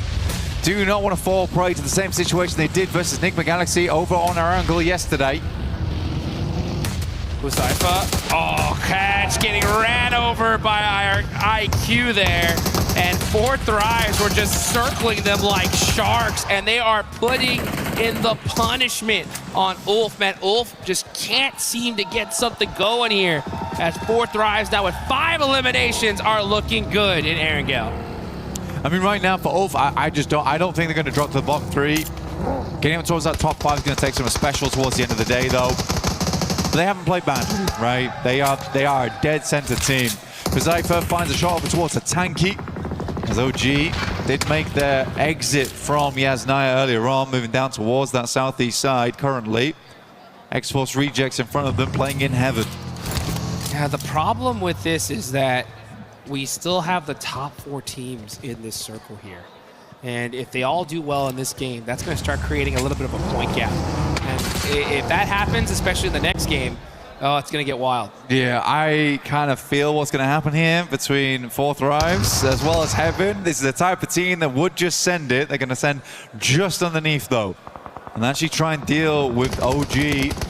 WizGod opens up, though, and this is good damage. Huzaifa also falling. Aru's not there, but doesn't matter. Tanky put in that work, getting out Huzaifa. Yeah, now it's just IQ up left, so OG with the stiff arm there. Getting it done. Trying to hold on to that top spot. Now they got some good solid points. If you look at them right now, they're at 71.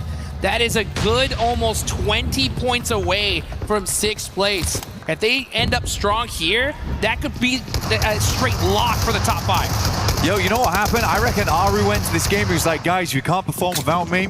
Then we got some serious problems. I'm gonna go drop over here, you guys drop over there. I'm gonna get knifed up, it's gonna be okay. You guys gotta play on a 3, and we'll see if you can make it work. Remember everything I taught you. And it looks like they're doing him proud right now as 3 players. They hold off 4 Thrives. Leave IQ as just 1. Maple still going, miraculously, by the way. Can't believe he even made it to 8th there. He's going to go ahead and take at least 1 point home with them. He'll take that as Aurora and Mansion are completely hard stuck. You got Nigma Galaxy staring at him. Yeah, look at that Satan from downtown. He's got some good coverage here. And this is outside of the circle, so I'm not surprised we're going to see Nigma Galaxy just kind of wait it out, look to maybe get these last 3 eliminations, and then push into the zone from there. You got Coops up close and personal. Keeping an eye on things, but you got to be careful. You cannot afford to get knocked. Igor, though, actually from Furia is staring at this as well. Man, Aurora, this is worst case scenario for you. 2 monster squads looking at you. You're outside of the circle here. Man, they're just going to try to do what they can. Nate underneath. Come through from Coops right now. Doc seeing it enter. Another one could do the trick. Some of that. And Coops is feeling it right now. He's been a fantastic player for the squad. Steps up now 1v1 versus Reapers. They're down. It is Chief to find the final shot from far, far away. It's been a rarity, though, seeing a Heaven Circle in a long, long time. Usually it's a little bit of a feature, but never the ending position. See exactly where Stage 7 heads over towards as it drops down towards that southwest side. Let's get it going here. Enigma Galaxy putting in that work. They have the edge of the circle here. We'll see where exactly it's going to go ahead and shift onto. But they got coverage right now. Protect those vehicles. That's so important because if the zone hard shifts away from them, they're definitely going to need them. So keep those protected. Wait for that next zone. You got 477 still up from GOAT, trying to soak up some more placement points. Next zone does pop, though. Where are we headed? Enigma Galaxy will absolutely have to move, and we are over towards Heaven. Gives OG another chance here as well on that western side. They're looking for the turkey here, dude. Hey, the OG fans were happy about that one. I heard some claps happen the second that zone shifted. Let's see how this all works. Yeah, they are looking for that turkey. 3 in a row here. Here comes Enigma Galaxy, though, on the drive. 477 stuck out, and they actually pass him up completely. They're driving straight towards OG. OG's going to have to hold them off. Around the other edge of things. It is a 4v3 here. Tanky the first to fall. But WizGod actually is able to get a bit of a clap back over towards that way, and Ralph is left behind. So only 2 players for Enigma Galaxy, possibly allowing chance for OG to reset. IQ, last player up for 4 thrives as well. OG are hurt, though. That nade looks good. WizGod, ooh, barely getting out of the way of that one. Coop's going to throw another, though. Coop is hungry. He finds a nice headshot there. That one stung. He knows exactly where they are. This nade is an eviction notice saying hello and goodbye. Gets the knock on a Tanky. They're on their last legs right now. I think there was a bare moment where everyone was on practically 10 HP. WizGod will finish off IQ off in the distance. That felt personal. Coop's throwing a quick Molotov down low. He needs to start doing some of that low toss action we saw earlier. But he's got another nade locked and loaded. Let's see if he can throw this heat-seeking missile down south. Oh, he's got to watch his back, though, and he gets him! Coops is doing some damage right here, all by himself. The nade goes a little bit too far. WizGod takes another nasty hit. Smoke's going forward here, trying to keep AKOP alive, but a 4th place is still fantastic for OG. Setting goes down, that will give time for potentially WizGod to move up and pick up AKOP in the midst of all the smoke here. Makes the dash now. Devil gets a knock onto Satan. What is going on right here? We got Coops gonna hopefully try to get that res. But demon on demon action, this is crazy. Meanwhile, Furia is going to put in some work, and Silence, he's got that MG3. That's the gun to have here. Furia, man, looking to finally get a chicken dinner. As Silence gets another knock there, and the finish actually. Coops down to his last single HP. Does, oh, nice little vehicle switch there. Hops in the vehicle, hits the passenger seat, ejects, gets himself to safety for a little bit longer. But, oh, looks like that nade is gonna do it. They'll take a 4th place though. OG secures at least a 3rd. Goodness me, AKOP is kind of tearing X-Force Rejects apart, but finally they get shut down, and this is a free game for Furia. That's what you get, Devil. Take down Satan, friendly fire. Game's gonna end just like that. And Furia will pick themselves up a win. And it feels good for them. Coming off the back of that Rondo into this Erangel. A real turnaround today. That is how you get it done right there. Furia, you know, that was just a sigh of relief, because yesterday they were just hunting circles all day long, couldn't catch a break, and here they get the chicken dinner. But speaking of breaks, X-Force Rejects, right? They stopped into Heaven, they held that position. Yeah. Zone ended up getting locked onto them. And for a team that was pretty much last place, right, that gives them an opportunity, right? That could be that door open for them to at least get to survival stage. Yeah. But Enigma Galaxy, though, again, it's a decent move. I mean, Ralph gets caught on the back lines there, but it's understandable. That's a hard bit of terrain to push through. Yeah. Coops does a wonderful job, though. The team's going to be massively proud of him with the way he handled that ridgeline versus OG. Goodness me. I mean, if it wasn't for Furia, potentially takes down the whole team. But yeah, for Furia, they were very quick to the mark. I think that's the main thing from Furia. They analyzed and saw where the opportunities were there, pushed over the top, and as soon as X-Force Rejects pushes out that building, goodness me, did you see how quickly Furia marched to the other side? That was wild. Yeah, they knew that, hey, this is our chance to win it, and they took it. Furia is one of those squads that are so high IQ when it comes to those kind of opportunities, they're not going to miss it. That's for sure. And you're totally right. I mean, once we saw that zone shift, Enigma Galaxy knew they lost this game, right? They're like, hey, you know what? We just got to try to do whatever we can. Those kind of rotations, you're going to have a sacrifice, right? Just to be able to even get there. But they did utilize that opportunity to its maximal, that's for sure. That's what it's all about. But Furia, they knew they had that one in the bag, and they took it. Again, it's nice to see some more aggression coming out of Enigma Galaxy. It's nice to see OG on the front lines taking some good fights, and without Aru as well towards that end there. For X-Force Reject, I need a little bit more to be convinced, because you are playing from heaven. It's a god compound at the end of the day. It was luck, right? It was luck. But you know what? Sometimes luck is all it takes. It's just what you need. It's just what you need, you know, and they just happened to get it. And it's good for them that it happened now in the second game of the last day, right? So we've seen it in the past where teams that are coming in a little bit nervous, don't have that as much experience as some of these other guys, they get a lucky game, and sometimes that just gives them the confidence they need to actually do something, right? Yeah. But, you know... no, it's true, because you suddenly start to play a little bit more different. Yeah, you're like, oh... Especially nervous teams as well coming into this, you know. It's a big stage. We have fans from around the world here as well. Sometimes it can be hard either disappointing your fans or trying to uplift them in the process. So you get yourself a lucky win, boom, you're good to go. Yes, indeed. And man, it's so good to see these teams, right, be able to pull out all the stops here towards the end. These leaderboards have been bouncing all over the place here. But you know what? We got Calaris with Flash. Let's go ahead and hear what these guys have to say. That's me. Thank you very much, Hot Jukes. Yes, I am with topz from Flash after these two games, because I really wanted to talk to them about very unusual circumstances that have been happening. But first, let's start with day number 1 and the results there. It was kind of mixed results here and there, but then you got a first place on the Erangel yesterday. So talk to me about the team's approach to yesterday. Are you happy with those results from yesterday? What did you think overall?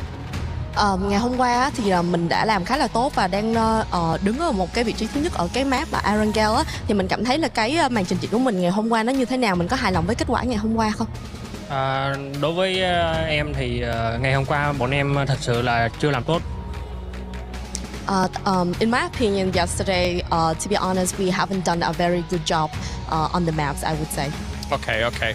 That's fair. And coming into day 2, you got a second place on the Rondo after holding on the east side, and then that was against Orangutan. And then game 2 happens today, and then Orangutan hits you guys on Erangel as well. So what's your thoughts about that, and do you want maybe some revenge on Orangutan after all that?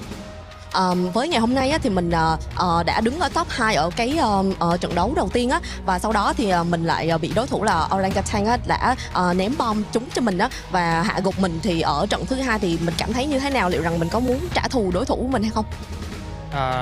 Sau trận 2 thì bọn em cũng rút được kinh nghiệm nhiều hơn, vì trận đó cũng khá là không có may mắn, nên mấy trận sau bọn em sẽ cố gắng đạt được thành tích cao nhất.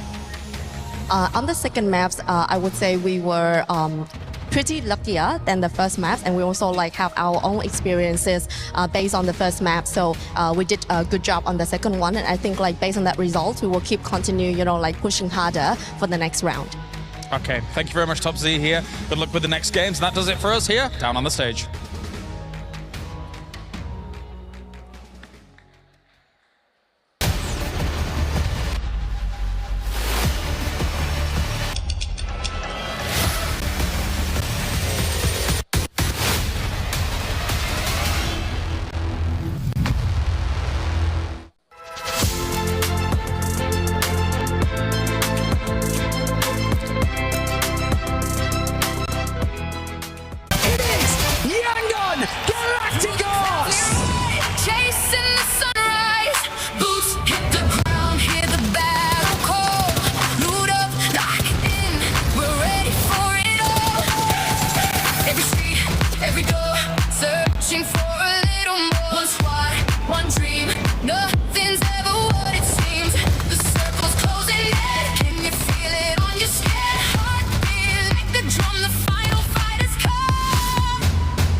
Jackie Powers here, live from PMWC at EWC 26. I'm meant to be working with John Allen today, but I don't actually know where he is. He had a bit too much coffee before the show. Let's see if we can find him and tire him out.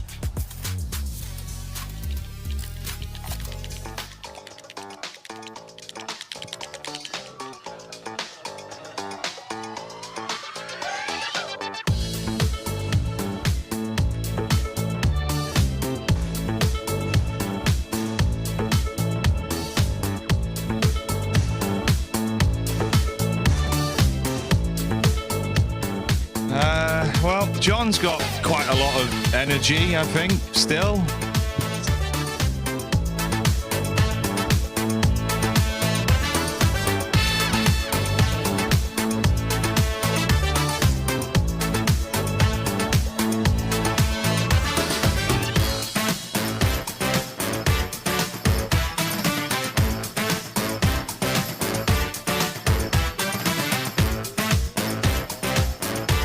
Well, it seems like John has finally tired himself out after a very busy day of activities.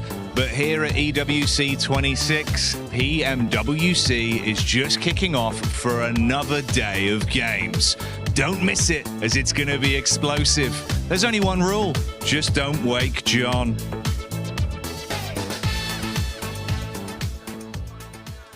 John looks so sweet just taking a nap right now. One team that was not allowed to take any naps today was Furia because of the way that they were able to perform in day one. But in day two, Max, they are bringing it. Oh, they were sleeping day one, but now they're wide awake and they're back in the fray. It's so good to see them play around heaven, maybe making sure they clear their backside and then just pushing into heaven, playing the high ground spot. And we'll have a clip later on of how they wrapped up that game properly. But Furia, it's so good to see Brazil is showing some presence here in this group. And 16 points, oh, that's going to put them way higher up on the rankings. And we're looking at the second place Orangutan with the points. Honestly, the consistency that we're seeing out of this squad is exactly what we want to see. And if they're going to continue on like this, pretty soon we're going to be saying that that squad is going to be going straight to the finals because they're creating a bit of a lead there all the way down to the team that's in sixth place. Yeah, it's looking very, very good for Orangutan to come in today with a win and then a second place. As far as the match rankings go, right, the second place in terms of points, just 14 points is a big amount to be coming in to the first Erangel for. I mean, we got 2 more Erangels for them to come on through here, but yeah, Furia able to really just wrap things up. I do want to say big ups to X-Force Rejects as well. They had Heaven and they kept it. No. Oh no. Oh dear. Yes, the replay coming on through of the oddest fight I think we've had so far. Get him! No! And then the rest of the team going, how dare you? No, we're coming in hot here. Just going to avoid some trees, go around a little bit, and just pile in. It's a very dangerous game of tag with knives. Who does that? This shows the camaraderie, you know? You're like, oh, you took out our leader. How dare you? And this is the energy that I love seeing from OG. I do want to sort of touch on, if we go back to, sorry, oh my God, I'm having a break. X-Force. Look, they were from the bottom. Now they're here. This was something, okay, this is something that they needed to do, I guess, a little bit earlier on in the stage. But look, you were saying they had Heaven. That was good. They were able to have line of sight. Even when the contention started with for Thrives against OG, they were able to grab a couple of eliminations from that position. But the mistake that led, obviously having that, they were pushing out of the building, which Furia, obviously with their 1000 IQ, were able to capitalize on that. But look, they had 16 points heading into today. So having that game pushes them out of that bottom 3, which is exactly what they need to do. But is it something that they can sort of carry on into these next matches? I do feel that they rotated incredibly early. They didn't really have the utility to sort of back up these fights that were happening down on the hill, which any sort of grenade, I think they would have taken that home. So it was a little bit difficult, too early of a rotate for them.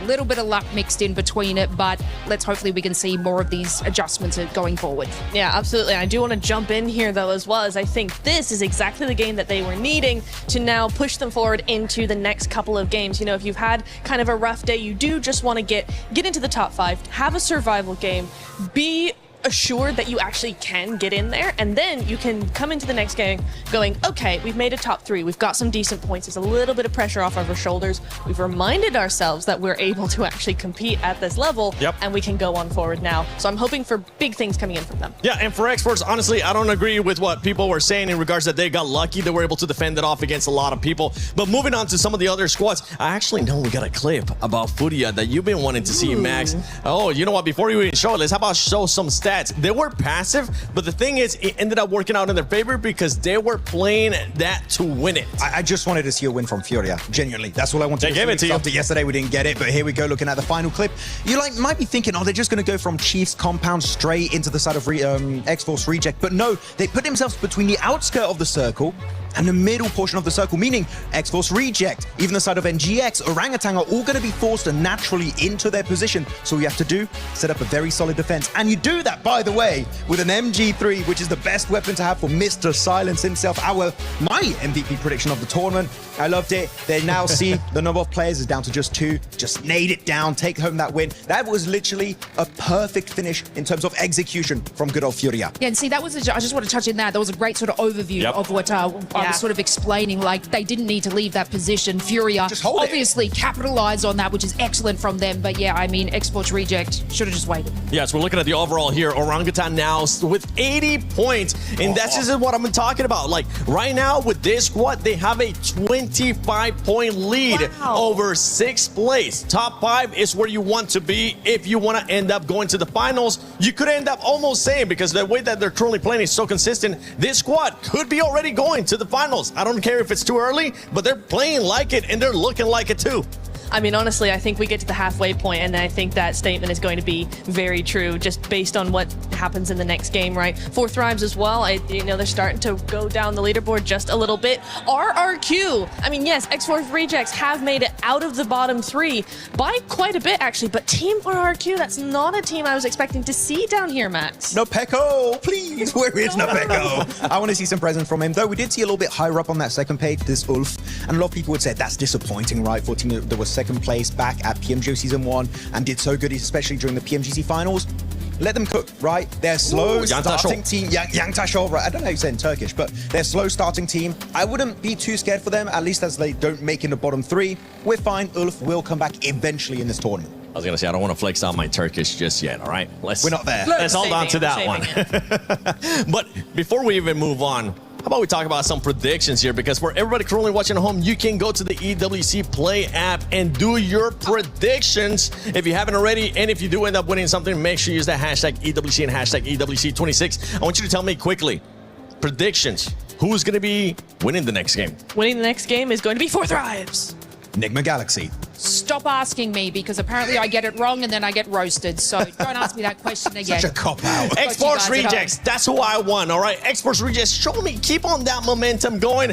But we're actually going to be going to none other than Barty with the defending champions of PMWC, Yangon Galacticos. Are we good?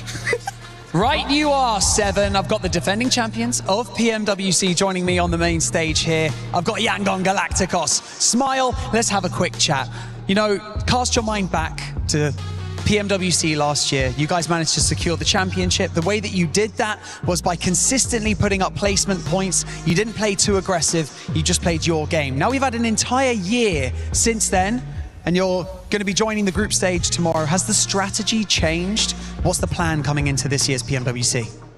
Especially for the strategy, I don't want to use wine or rugby too much, but we will prepare for every possible situation, every scenario that, including we experience in 2025, any new situation that might happen.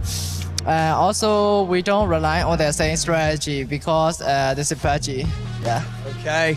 Keeping the cards close to your chest. I like to hear that. Now, let's talk a little bit about what you're wearing. This is very, very cool, Mo. Your Yangon Galacticos skin has just released in-game a few days ago. It's traditional Myanmar dress, if I'm not mistaken. Please tell us how it feels to have this kind of representation in-game.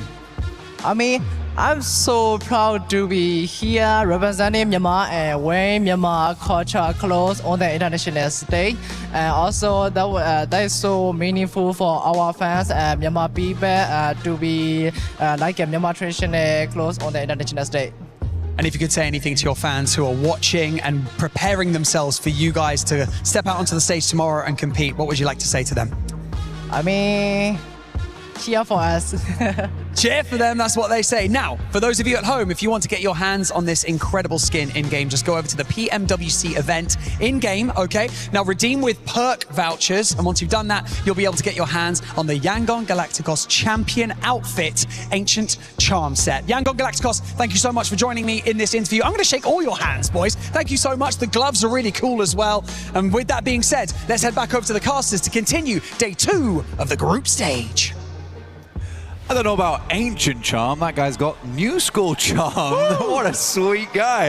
And what a fun team Yangon Galacticos has been. Last year in EWC 2025, they were fantastic. It was good to watch them then. It's good to see them again here again. But we're heading in towards Erangel next. Map number 3.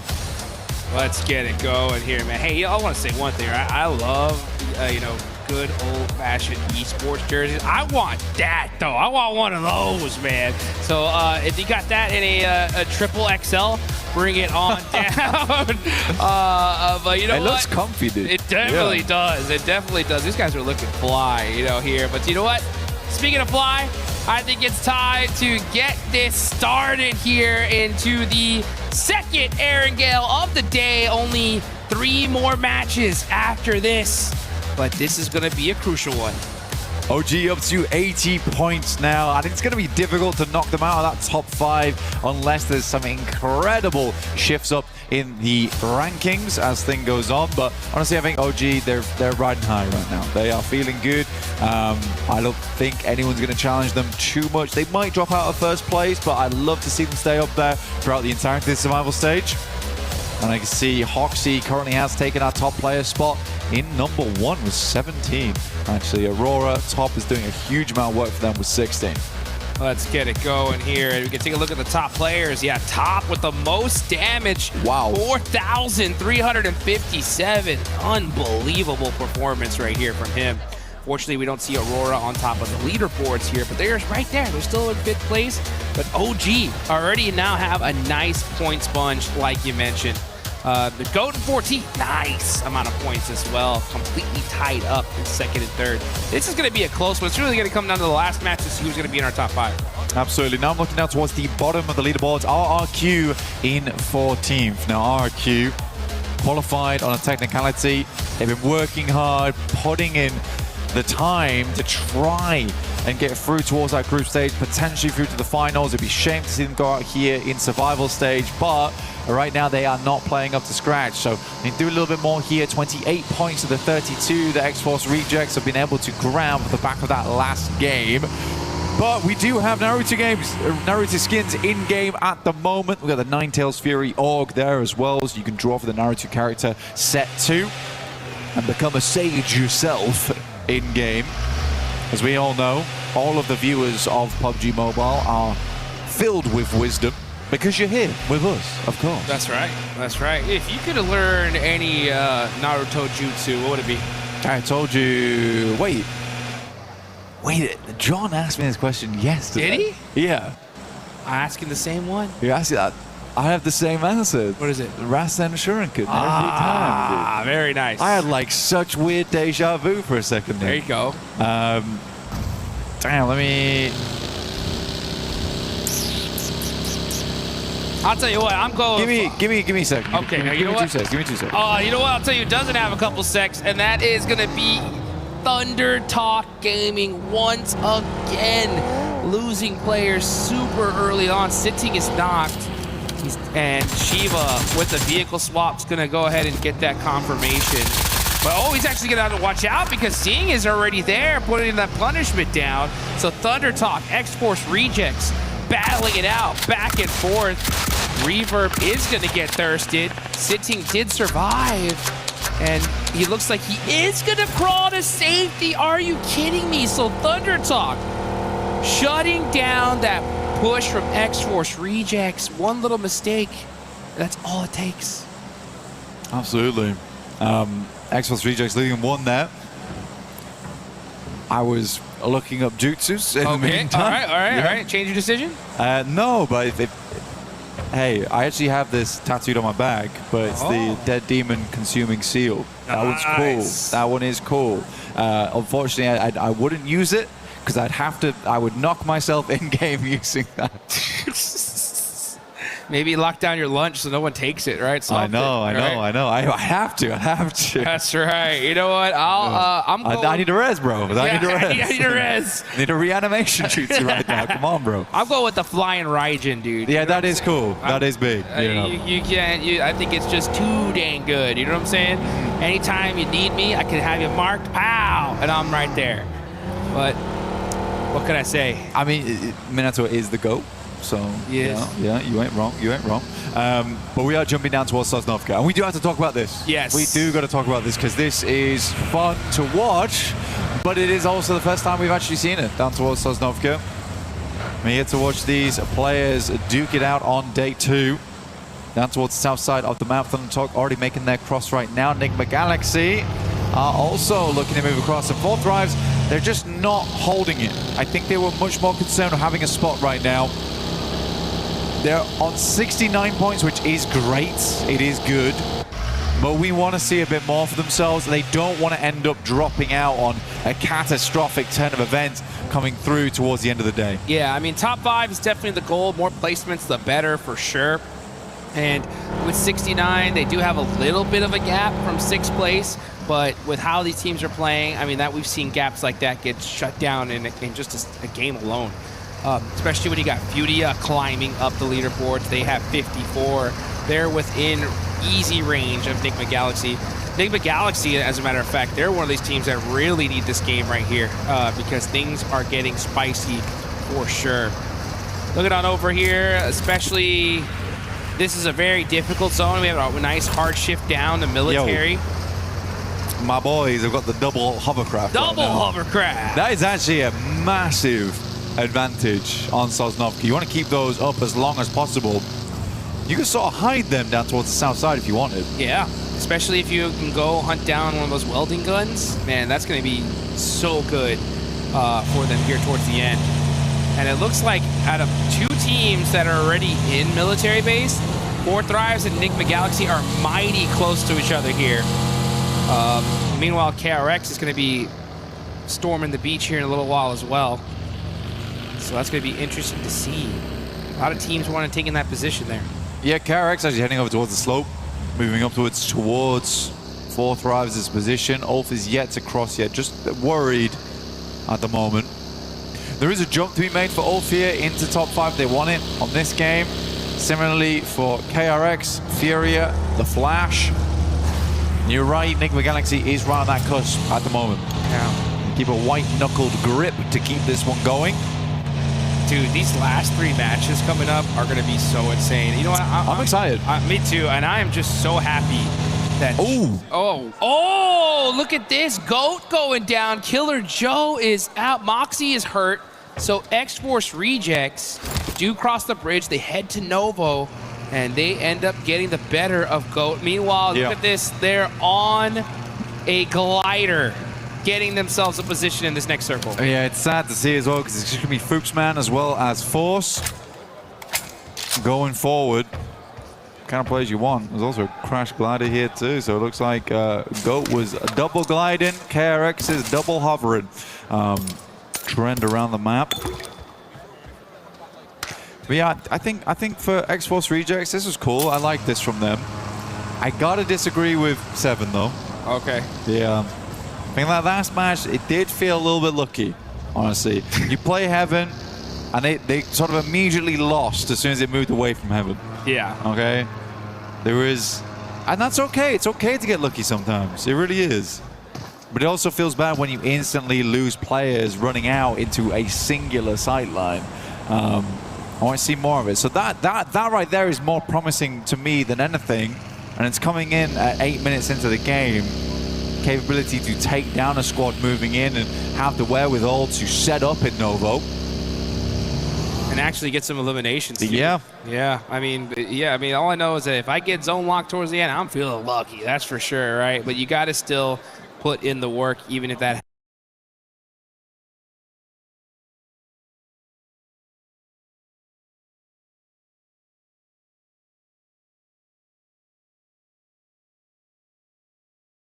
Is this next? You know what I'm saying? So no splits here. It's just going to be who is the best in order to get this win. Right now, obviously the center of Airstrip is pretty strong. A good place to play. You could even head over towards C block too. Not a bad spot. Worth playing going forward. KRX with the double hovercraft have a ton of capability to move in, but it seems like they may have ditched them somewhere. Oh boy. Look to see the action is starting to ring off those. Fudia's getting mighty close here. Geek gonna go ahead and find a spot in military. They're gonna be holding the satellite position as well as Doxy. Oh, nice jump shot. Ragnarok though. Oh, it wasn't nice enough because Hoxie shoots him out of the air and shuts him down. Aurora trying to make the cross here versus Ulf. Ulf got across a little bit earlier. They rung the bell on this one, and Aurora starts to move up. Reaper's already down. Joel trying to hit some mad shotgun shots. Don't know what he was thinking. And out top with his signature Mini 14, it's not enough as Kelsey from behind will find the shot towards him, leaving just Doc, the last player alive here for Aurora. Man, tough cross and a bad time too. Match number 3 here for the second day. Aurora in 4th place. Going out like this is going to be tough. It's going to really be those last 3 matches for Aurora if they're going to make it into the top 5.